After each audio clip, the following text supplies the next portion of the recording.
Welcome back. We are finishing up Chapter 7, Economics, talking about markets.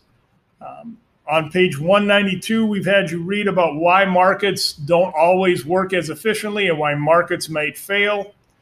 We're moving on to an idea about externalities. And externalities, they call it the spillover effects that could either benefit from a positive standpoint or they could be a drawback or be a negative standpoint.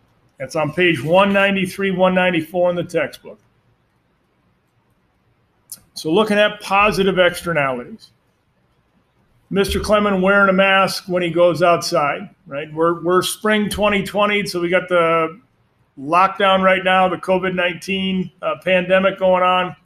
So Mr. Clement, and we could do this in a normal kind of flu season as well, but we're in the pandemic, so let's just use that as our example. So let's say Mr. Clem goes outside with a mask, and this is more for me to not get sick, right? I don't want to catch something from somebody else.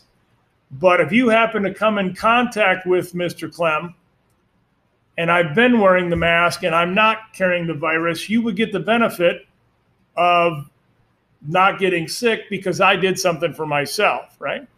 I wore the mask to protect myself, but when you come talk to me or deal with me, you get the benefit of me taking care of myself.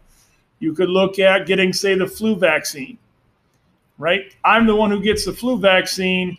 I don't get the flu. You get the benefit of me not getting the flu because we're in the classroom together and I don't pass that illness on to you. So that would be considered a positive externality, right? You get the benefit even though you didn't have to do anything about it. You get the benefit of me doing something about it. Now, you can look at the other end of the spectrum and call it a negative externality, where there's a cost or a drawback to you, even though I'm doing something for my benefit. So let's say Mr. Clem is a farmer, and I go out in the spring and spread manure on my farm field, right? That benefit from me, I benefit from the land being better able to grow food since the soil has more nutrients in it. But you, who happen to be my neighbor, are stuck smelling the stink outside as the wind blows, right?